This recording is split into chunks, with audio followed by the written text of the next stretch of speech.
Olá, meus irmãos, dando continuidade ao nosso estudo do livro de Romanos, nós vamos hoje tratar do capítulo 13. Eu gostaria de ler com vocês versos 1 e 2 do capítulo 13. Todo homem esteja sujeito às autoridades superiores, porque não há autoridade que não proceda de Deus, e as autoridades que existem foram por ele instituídas. De modo que aquele que se opõe à autoridade resiste à ordenação de Deus, e os que resistem trarão sobre si mesmos condenação. Esse é um versículo que traz um princípio importante, o princípio da submissão às autoridades constituídas, e esse é um mandamento da palavra de Deus. É claro que essa submissão não é uma submissão irrestrita. Por alguns exemplos bíblicos, do Novo Testamento e do Velho Testamento, no Velho Testamento principalmente com relação a Daniel, quando ele se negou a se dobrar diante do rei, do imperador daquela época, porque o seu coração era do Senhor e ele entendia que a adoração só seria possível ao Senhor, ao único Deus, então ele se recusou a se dobrar diante do rei. Então isso é um princípio que tem a sua exceção, não é um princípio absoluto que deve ser obedecido cegamente. Então, quando a autoridade constituída ela nos leva a transgredir um princípio de Deus, somente nesses casos nós estamos desobrigados a nos submeter a essa autoridade constituída. Então é bom entender isso. Todavia, essa é a exceção. A regra é que nós devemos nos submeter às leis do nosso país, às leis de trânsito, às leis civis, enfim, nós devemos dar testemunho público da nossa obediência, e essa é uma regra. Agora, paira sobre nós uma dúvida, mas se é Deus quem permite que as autoridades cheguem nessa posição, que tenham condição de gerir um país, de ser um presidente, um governante, e muitas vezes essa autoridade é uma autoridade iníqua, como fica essa questão? Na verdade, isso não é tratado aqui. Mesmo que seja um presidente iníquo, um governante iníquo, isso não nos desobriga da obediência. É Deus quem trata essas questões de autoridade, é Deus quem vai julgar a autoridade. Aqueles que pela graça de Deus e a misericórdia de Deus conseguem alçar essas posições na sociedade de proeminência, de governo, trazem sobre si uma grande responsabilidade. Então Deus saberá, no tempo certo, julgar as ações dessas pessoas a quem foi conferida essa autoridade. E essa autoridade, via de regra, não foi conferida pelo nosso voto, não foi conferida talvez por um sistema político, mas com a permissão do próprio Deus. E às vezes Deus usa essas pessoas, às vezes com a sua iniquidade, para julgar uma nação, para trazer dor sobre uma nação, para que haja arrependimento e quebrantamento, e ele possa então agir e atuar no sentido de salvar, no sentido de abençoar, no sentido de lidar com esse povo. Então é um princípio que nós precisamos entender bem como ele funciona. Continuando aqui no nosso estudo do capítulo 13, nós vamos ler o verso 10. Verso 10. Esse verso, a partir do verso 8, o 9 e o 10 que nós vamos ler, fala sobre o amor. Fala que o amor é o cumprimento da lei. Jesus disse que toda a lei se resumiria em dois grandes e fundamentais mandamentos. O primeiro deles é amar a Deus acima de todas as coisas. E o segundo dele, amar ao próximo como a si mesmo. Veja esse poder de síntese que Jesus deu à lei. Toda aquela lei cheia de regras e normas do Velho Testamento.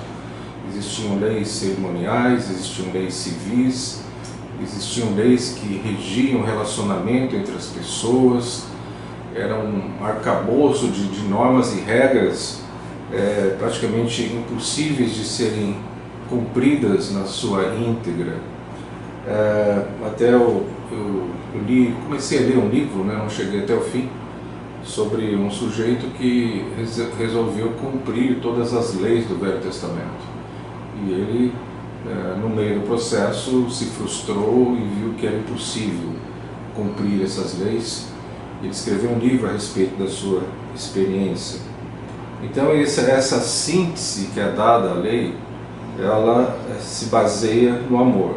Então o verso 10 diz: o amor não pratica o mal contra o próximo, de sorte que o cumprimento da lei é o amor. O próprio amor está presente nos atributos de Deus. Deus, ele age baseado nos seus atributos, o atributo da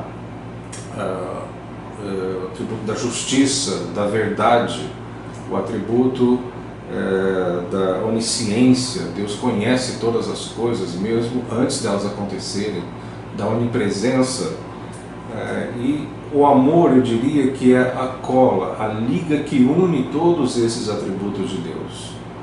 Se Deus exercesse o seu atributo da justiça sem a presença do seu amor, nós seríamos destruídos. Então Deus é um ser perfeito, onde todos esses atributos eles agem, reagem de uma forma perfeita e de forma a trazer equilíbrio e trazer também sobre as nossas vidas bênção, né, e esperança.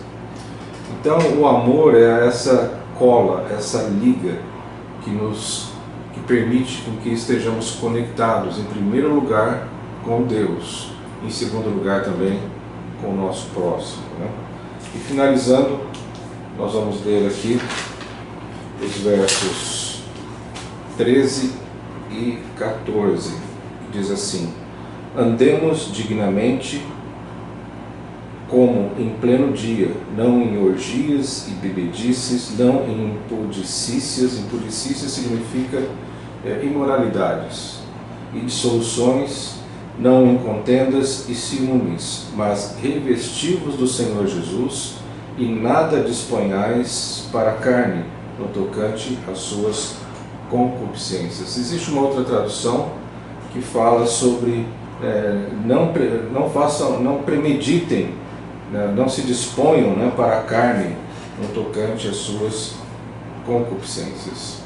Então, desses dois versos, eu gostaria de extrair duas coisas. Em primeiro lugar, já comentamos sobre isso em capítulos anteriores, que o esforço do crente, do cristão, deve ser em se encher da presença de Deus, se encher das coisas do Espírito, para que, ao nos enchermos do Espírito, e aqui eu não estou falando sobre manifestações carismáticas dos dons, mas estou falando de uma vida piedosa, uma vida que ama a palavra de Deus, uma vida que desenvolve um relacionamento com Deus de amor, de obediência, de valorização do relacionamento que nós temos com Ele, que vai muito além do nosso temor de recebermos alguma penalidade por alguma infração que venhamos a cometer.